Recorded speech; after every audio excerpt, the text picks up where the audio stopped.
សួស្តីពុកម៉ែបងប្អូនទាំងអស់គ្នាថ្ងៃនេះខ្ញុំមកប្រាប់ពីវិធីបន្ទុំស្វាយតាមបែបលក្ខណៈបុរាណបងប្អូនទាំងអស់គ្នាអានេះគឺជាស្វាយពណ៌បងប្អូនជាមួយនឹងកាឡាមីតបេះពីក្រោយផ្ទះមកអញ្ចឹងហើយយើងលាងទឹកវាស្អាតហាលវាប្រហែលជា1ម៉ោងបងប្អូនទាំងអស់គ្នាយើងយកវាទៅរៀបចូលនៅក្នុងឡាំងណាឡាំងនេះគឺឡាំងដាក់ផ្លែឈើយើងទៅបងប្អូនទាំងអស់គ្នានិយាយទៅបងប្អូនប្រើឡាំងអីក៏បានដែរឲ្យតែវាស្អាតអញ្ចឹងយើងយកផ្លែស្វាយពណ៌ធំធំទៅរៀបមុនបងប្អូនបើយើងដាក់ធំទៅលើវាក៏ពិតស្វាយយើងពិតតែវាទុំអញ្ចឹងបងប្អូនអរគ្នាអញ្ចឹងយើងរៀបអាធំដាក់នៅពីក្រោមតម្រង់វាជាជួរធ្វើមកឲ្យទៅស្អាតបងប្អូនប៉ុណ្ណឹងគឺជាការរួចស្រេចហើយស្វាយពណ៌នេះយើងចាក់វាចូលមកខាងទៀតណាមួយឡែកទេបងប្អូនអរគ្នាដាក់វាចូលមកចាក់វាចូលទាំងអស់ក៏បានដែរបងប្អូនអរគ្នាគឺដាក់ធ្វើមកថ្នមបងប្អូនអរគ្នាដាក់វាចូលតម្រៀបវានៅក្នុងឡាំងនៅស្អាតបងប្អូនអរគ្នាហើយកាលដែលខ្ញុំយកបន្ទុំនេះគឺយើងបន្ទុំជាមួយនឹងធូបបងប្អូនអរគ្នាយើងអត់ប្រើជាមួយនឹងស្លឹកឈើស្លឹកអីទេបងប្អូនខ្ញុំបង្ហាញពីវិធីបន្ទុំមួយផ្សែងធូបបងប្អូនអរគ្នាហើយគឺខ្ញុំបន្ទុំនេះគឺខ្ញុំប្រើរយៈពេលតែ3ថ្ងៃបងប្អូនអរគ្នាហើយយើងចាប់អត់លទ្ធផលទាំងអស់គ្នាណានិយាយទៅស្វាយពណ៌នេះគឺវារៀងចាស់ប៉ុណ្ណឹងគឺឆ្ងាញ់បងប្អូនអរគ្នាយើងចង់ហូបទុំហើយវាអត់មានសរសៃបងប្អូនគឺផ្ទុំវាអញ្ចឹងគឺវាឆ្ងាញ់បងប្អូនអរគ្នាបើយើងដាក់ខ្លះសែនទូទឹកកកទៀតឬទៅអែមបងប្អូនហើយគឺថាតិចហ្មងពេលថ្ងៃក្តៅបងប្អូនហូបទៅគឺអែម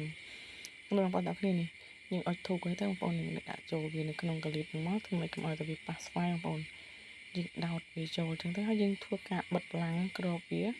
ហើយយើងយកស្កុតមករុំបងប្អូនទាំងអស់គ្នាស្កុតខ្លាយើងហ្នឹងយើងរុំវាមកធ្វើម៉េចកុំឲ្យតែវាមានផ្សែងចេញក្រៅបងប្អូនទាំងអស់គ្នានេះយើងដាក់ធ្វើម៉េចក៏បានដែរបិទវាឲ្យតែមានដាក់កុំឲ្យតែវាមានផ្សែងចេញក្រៅទៅគឺអូខេជាការស្រែបងប្អូនហើយយើងប្រើស្កុតសថ្លាយើងបងប្អូនទាំងអស់គ្នាដាក់បិទស្កុតថ្លាហ្នឹងជុំយកកត្រៃយកកបិតអីកាត់វាទៅបងប្អូន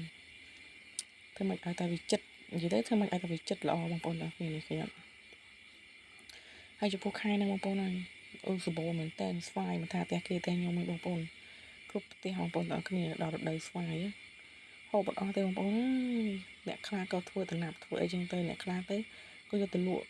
តែលក់វាអត់សូវបានថ្លៃបងប្អូនទាំងគ្នាដោយសារតែគេក៏ដល់យើងក៏ដល់ដែរចឹងបងប្អូនអញ្ចឹងយើងធ្វើលក្ខណៈគ្រួសារទៅដល់ពេលវាមានទុំច្រើនយើងអាចយកវាកោធ្វើតំណាប់យកទុកបងប្អូនទុកបានរាប់ឆ្នាំមកបងប្អូនទាំងគ្នានឹងបងប្អូន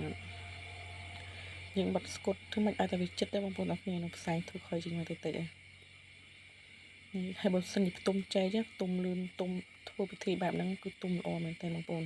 ពណ៌វាចេញមកគឺនិយាយពីថាពណ៌លឿងស្អាតត្មងបងប្អូនទាំងគ្នាហើយចែកយើងគឺទុំសពល្អបងប្អូនលក្ខណៈធម្មជាតិហ្មងចាំមកទៅផ្ទុំថ្មស្អុយថ្មអីនំប៉ះពណ៌សឹកទៀតទេបងប្អូនអើយដាក់តែផ្សែងធូបផ្សែងអីនេះតាណាអស់បងប្អូននេះយើងបិទវាចិត្តចឹងបងប្អូនទាំងគ្នានេះយើងប្រើស្កុតរៀងច្រើនបន្តិចបងប្អូនដោយសារយើងចង់ឲ្យវាចិត្តល្អហប់ល្អអញ្ចឹងដើម្បីជៀសវាងមានហានិភ័យបងប្អូនទាំងគ្នាពេលធូបនឹងវាតដល់យើងទុកវានៅលើក្រែនឹងមិនឡែកសិនណា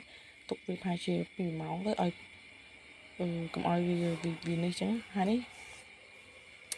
ដល់ពេលយើងបើកឡើងបងប្អូនទាំងគ្នាគឺវាទុំតែស្វាយពណ៌មកបងប្អូនទាំងគ្នាស្វាយនេះគឺវាអត់ទុំអញ្ចឹងខ្ញុំក៏ដាក់ធូបថែមម្សៅទៀតបងប្អូនទាំងគ្នាហើយយើងធ្វើម្សៅនេះគឺទុំល្អបងប្អូនបងប្អូនគឺខ្ញុំដាក់ថែមដាក់ម្សៅទៀតណានេះគឺរយៈពេល3ថ្ងៃខ្ញុំបើកឡើងដោយសារតែស្វាយយើងនេះ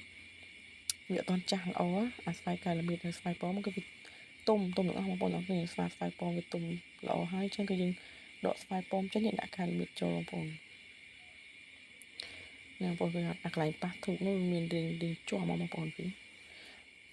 រៀងអលួយបន្តិចបងប្អូនអរគ្នាតែអីចិត្តវាចេញយើងអាចហូបបានដែរមានកតិចធូបកតិចអីនេះក្នុងហ្នឹងចឹងទៅ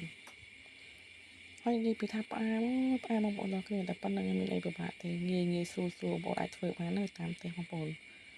ទុំចេញមកគឺអែមមែនតើបងប្អូនទាំងគ្នានេះ